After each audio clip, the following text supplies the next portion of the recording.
خطاب سے ہم سب کے دروس کو قبول فرمائے۔ بلند آواز سے نعرے کا جواب دیں، نعرے تکبیر، نعرے رسالت، نعرے حیدری، علماء اہل سنت۔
کوئی زبان خاموش نہ رہے، بآواز بلند پڑھیے الصلاۃ، کوشش کریں بآواز بلند پڑھنے کی، الصلاۃ والسلام علیک یا رسول اللہ، الصلاۃ والسلام علیک یا نبی اللہ وعلی آلک واصحابک خیر خلق اللہ۔ بآواز بلند کلمہ شریف کا گٹ کریں، لا الہ الا اللہ لا الہ الا اللہ لا الہ الا اللہ محمد رسول اللہ صلی اللہ علیہ وسلم۔ میرے دوستو، جیسا کہ آپ سب کو معلوم ہے کہ آج کا جمعہ جمعۃ الوداع ہے۔ اس کا وداع ارے وہ رمضان جو آتا ہے تو اپنے ساتھ رحمتوں کی برسات لے کر آتا ہے۔ کوشش کرو کہنے کی سبحان اللہ۔ اللہ نے جن کے سینوں میں طاقت دی ہے صرف وہی بولے سبحان اللہ۔ ارے یہ وہ رمضان جب آتا ہے تو اپنے ساتھ رحمتوں کی برسات لے کر آتا ہے۔ ارے جب آتا ہے تو نمازیوں کی تعداد بڑھ جاتی ہے۔ ارے جب آتا ہے تو ذکر و اذکار میں کثرت پیدا ہو جاتی ہے۔ ارے یہ وہ رمضان ہے، ارے جب یہ آتا ہے تو عبادت کا ذوق بڑھ جاتا ہے۔ اور اگر میں یوں کہوں تو سبحان اللہ کا ساتھ دینا، ارے یہ وہ رمضان ہے جب آتا ہے تو انسان اللہ کے ساتھ دل لگانا شروع کر دیتا ہے۔ ارے یہ وہ رمضان ہے جب یہ رمضان آتا ہے تو انسان کا رخ مسجدوں کی طرف بڑھ جاتا ہے۔ ارے یہ وہ رمضان ہے جب یہ رمضان آتا ہے تو عبادت میں ایسا ذوق پیدا ہوتا ہے کہ نماز فجر بھی ادا کرتا ہے، نماز ظہر بھی ادا کرتا ہے، نماز عصر بھی ادا کرتا ہے، نماز مغرب بھی ادا کرتا ہے، نماز عشاء بھی ادا کرتا ہے۔ ارے یہ ایسا رمضان ہے جب آتا ہے تو بندہ عشاء کے بعد اللہ کا قرآن تراویح میں کھڑے ہو کر لازمی سنتا ہے۔ ارے وہ ایسا رمضان ہے جب یہ آتا ہے تو یہ بندہ خدا کو راضی کرنا چاہتا ہے جو اس کے مصطفیٰ کو راضی کرنا۔ میرے دوستو، یہ رمضان ہم سے جدا ہو رہا ہے، یہ رمضان ہم سے الوداع ہو رہا ہے۔ اگر میں یوں کہہ دوں کہ ہم وہ رحمتیں، وہ برکتیں، وہ ریاضت، وہ عبادت، وہ زہد، وہ تقوی، وہ پرہیزگاری،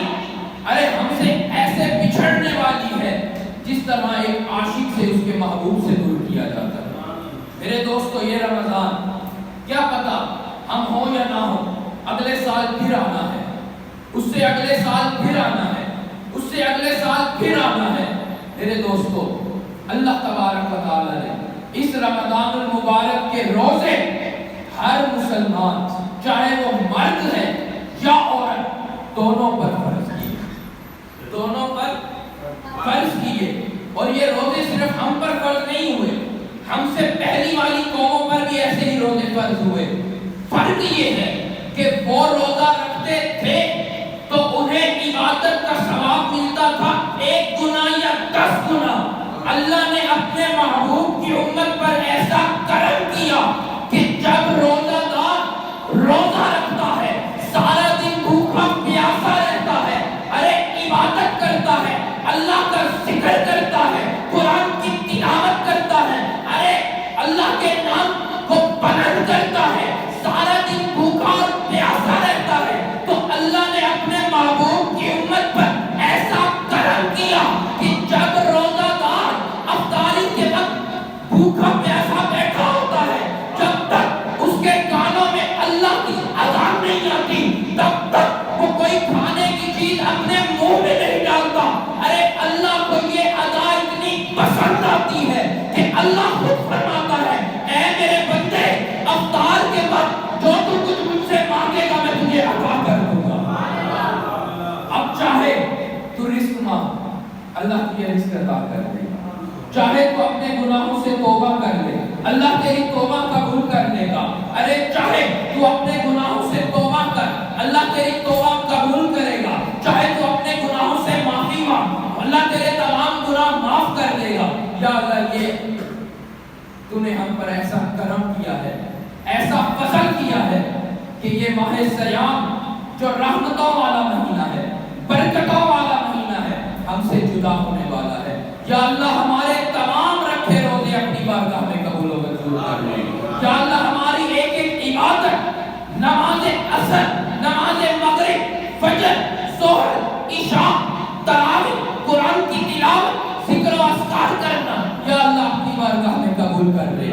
یا اللہ یہ سحر و افطار کا انتظامات جو کیے جاتے تھے، یا اللہ یہ جو لوگ بلکہ ایک سے بھی زیادہ لوگوں کی جو افطاری کرواتے تھے، یا اللہ ان افطاریوں کو اپنی بارگاہ میں قبول کر لے۔ میرے دوستو اللہ نے اس رمضان کو 3 عشروں میں تقسیم کر دیا، عشرہ رحمت، عشرہ مغفرت، عشرہ نجات۔ پہلا عشرہ عشرہ رحمت، جس میں اللہ خود فرماتا ہے کہ آؤ مجھ سے رحمتیں مانگ لو، آؤ مجھ سے برکتیں مانگ لو، آؤ میری طرف لوٹ کر آ جاؤ۔ ارے جو بندہ رمضان المبارک میں اللہ سے لو لگا لے، اللہ کی طرف چل کر آ جائے، ارے اللہ کو ہی اپنا سب کچھ مان کر اللہ کی عبادت شروع کر دے، اللہ اس پر اپنی رحمتیں نازل کرنا شروع کر دے۔ اللہ نے اس رمضان کو 3 عشروں میں تقسیم کیا۔ دوسرا عشرہ عشرہ مغفرت، اللہ فرماتا ہے اے میرے بندو آؤ مجھ سے اپنے گناہوں کی نجات مانگو، آؤ مجھ سے اپنے گناہوں کی مغفرت مانگ لو، آؤ مجھ سے اپنے جو غلطیاں کر بیٹھے ہو پچھلے 11 مہینوں میں، آؤ مجھ سے معافی مانگ لو، ایک مرتبہ میرے در پر آؤ تو صحیح، ایک مرتبہ مجھے گڑ گڑا کر رو رو کر راضی کرو تو صحیح، پھر دیکھو میں تم پر کیسا کرم کرتا ہوں، تمہارے تمام صغیرہ کبیرہ گناہ بھی معاف کر دوں گا، اور تم پر اللہ کی اور اپنے محبوب کی خاص رحمتیں بھی نازل کر دوں گا۔ میرے دوستو تیسرا عشرہ عشرہ نجات، اور یہ جو عشرہ ہے اس عشرے کو اللہ نے اتنی فضیلت، اتنی فوقیت، اتنی اہمیت دی ہے کہ اللہ نے اس عشرے میں طاق راتیں رکھ دی۔ ارے 21 کی رات، 23 کی رات، 25 کی رات، 27 کی رات، 29 کی رات، اللہ فرماتا ہے اے بندو اگر جو چاہتا ہے کہ مجھ پر کرم ہو جائے، جو چاہتا ہے کہ میرے رمضان کے روزے قبول ہو جائے، ارے جو چاہتا ہے کہ رمضان میں کی ہوئی ایک ایک عبادت، ریاضت، زہد، تقوی، پرہیزگاری قبول ہو جائے، تو اس عشرے میں میں تمہیں ایسی راتیں دے رہا ہوں جن کو لیلۃ القدر کہا جاتا ہے۔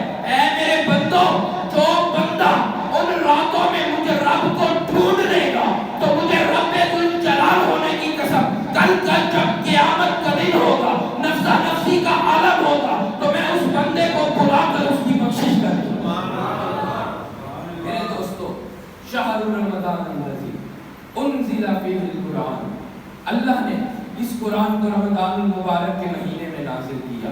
اور اگر میں یوں کہوں تو بے جانا ہوگا کہ اللہ تبارک و تعالی نے جتنے نبی بھیجے، اللہ نے جتنے نبی بھیجے ان سب سے کہا کہ فلاں مقام پر آؤ، آ کر کتاب لے جاؤ. اللہ نے حضرت داؤد علیہ السلام سے کہا کہ مقام خاص پر آؤ، زبور لے جاؤ. اللہ نے حضرت موسیٰ علیہ السلام سے کہا کہ کوہ طور پر آؤ، تورات لے جاؤ. اللہ نے حضرت عیسیٰ علیہ السلام سے کہا کہ مقام زنجبیل پر آؤ، انجیل لے جاؤ. ارے اللہ نے اپنے ان نبیوں کو کتابیں دی کتاب کی شکل میں جو آ کر بکھر گئی. توجہ ہے؟ تورات آئی، زبور آئی، انجیل آئی، کتاب کی شکل میں آ کر بکھر گئی. ارے ربانی قربان نہ جائے قرآن کی شان پر جو بکھر کر آیا. ارے کبھی آیات کی شکل میں، کبھی سورت کی شکل میں، کبھی رکوع کی شکل میں، کبھی مکے میں، کبھی مدینے میں. ارے بکھر کے آیا اور آ کر ایسا جڑا. اب قیامت تو آ سکتی ہے، قرآن کبھی بکھر نہیں سکتا. خدا اس قرآن کے ساتھ جڑ جاؤ، خدا را قرآن کی تعلیمات کو اپنا لو، خدا را قرآن کے ساتھ لو لگا لو، خدا را دین اسلام کے مطابق زندگی بسر کرنے والا بن جاؤ، خدا را اہدنا الصراط المستقیم کے مطابق زندگی بسر کرنا شروع کر دو. میرے دوستو، ہم عظمت قرآن کے بھی ماننے والے ہیں. ذرا کہنا سبحان اللہ. اللہ نے جن کے سینوں میں طاقت دی ہے ذرا کہے سبحان اللہ. میرے دوستو، یہ جمعہ الوداع ہے، رمضان ہم سے جدا ہونے والا ہے. اور آج کا جمعہ بڑی رحمتوں، بڑی برکتوں، بڑی رحمتوں اور برکتوں والا جمعہ ہے. ارے آج عرش اور فرش کے فرشتے بھی جھانک کر دیکھ رہے ہیں کہ کون سا نبی کاشی خوش ہو کر سبحان اللہ کہے. میرے دوستو، ہم عظمت قرآن کے بھی ماننے والے ہیں، ہم میلاد پاک کے بھی ماننے والے ہیں، ہم امام حسین کے بھی ماننے والے ہیں. اگر یوں کہوں تو سبحان اللہ کا ساتھ دو گے کہ شجر بعد میں بنا، نبی پہلے تھے. ذرا کوشش کرو کہنے کی سبحان اللہ. ارے شجر بعد میں بنا، نبی پہلے تھے. حجر بعد میں بنا، نبی پہلے تھے. زمین بعد میں بنی، نبی پہلے تھے.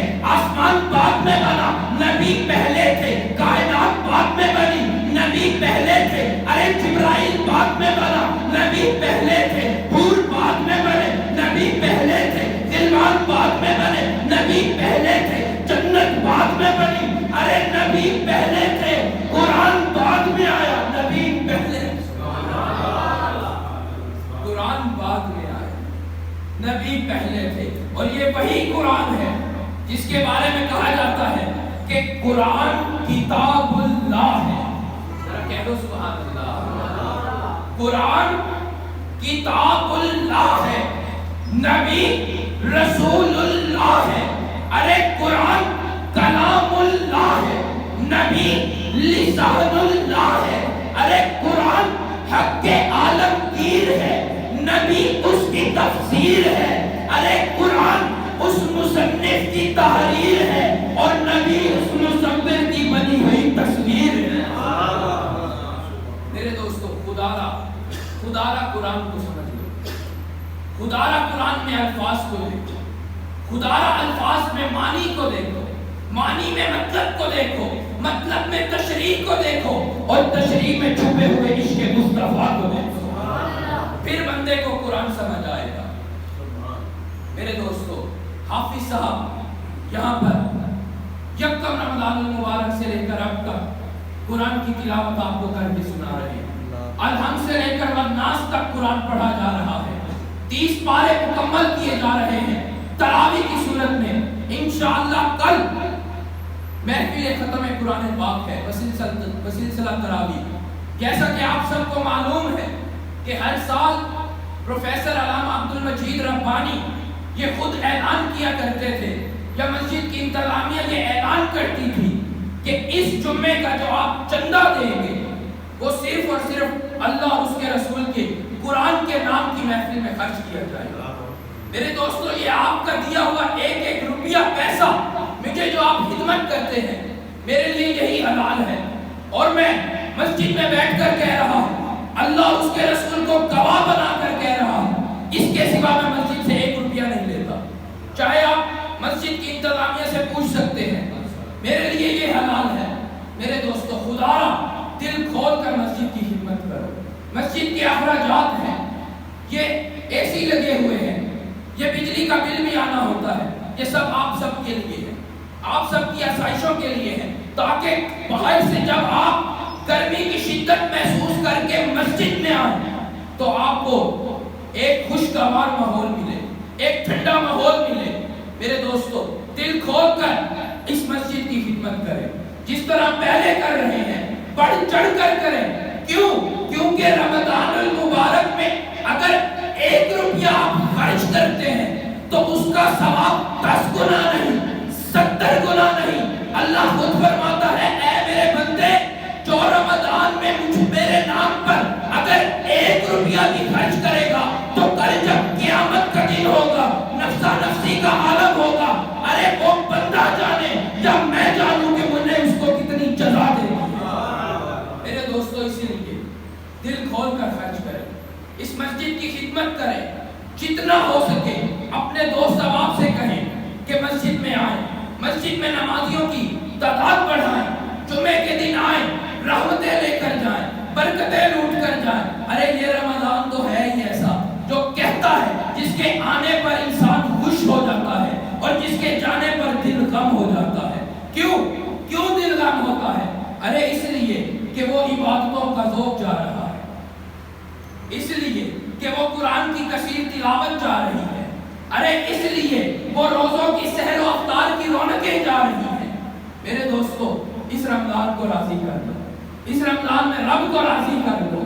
ارے اپنے گناہوں سے توبہ کر لو, اپنے گناہوں سے ایسی توبہ کرو کہ کل جب قیامت کا دن ہو, نفسا نفسی کا عالم ہو, جب ہر انسان کا نامہ اعمال تمام امت والوں کے سامنے دکھایا جائے تو ہمیں شرمندگی محسوس نہ کرنی, ہمیں شرمندگی محسوس نہ کرنی پڑے.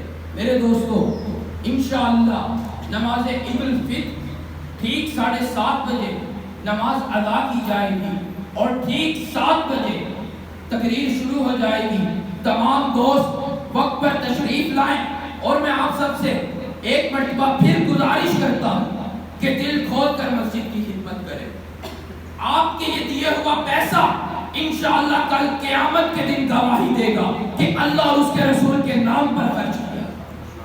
میرے دوستو دین اسلام کے ساتھ جڑ جاؤ, اور میرا یہ عقیدہ ہے, میں ادنا سا طالب علم ہوں, کہ جس کی نماز اچھی, جس کی نماز اچھی, ارے اس کی زندگی اچھی. ذرا کہہ دو سبحان اللہ. جو نمازی ہے چلو وہی تو بولے سبحان اللہ. ارے جس کی نماز اچھی اس کی زندگی اچھی, ارے جس کی زندگی اچھی اس کی موت اچھی, ارے جس کی موت اچھی اس کی قبر اچھی, ارے جس کی قبر اچھی اس کی آخرت اچھی, ارے جس کی آخرت اچھی اس کی شفاعت پکی, ارے جس کی شفاعت پکی تو سمجھ لے وہ کہ جنت اس کی پکی. دعا ہے اللہ تبارک و تعالی ہمارے تمام رکھے ہوئے روزے, تمام عبادتیں, تمام ذکر و اذکار, تمام قرآن کی تلاوت کرنا اپنی بارگاہ اقدس میں قبول و منظور فرمائے. اور دعا کرتا ہوں کہ اللہ تبارک و تعالی ہم سب کو دین اسلام کے مطابق زندگی بسر کرنے والا بنائے. وما علینا الا البلاغ المبین.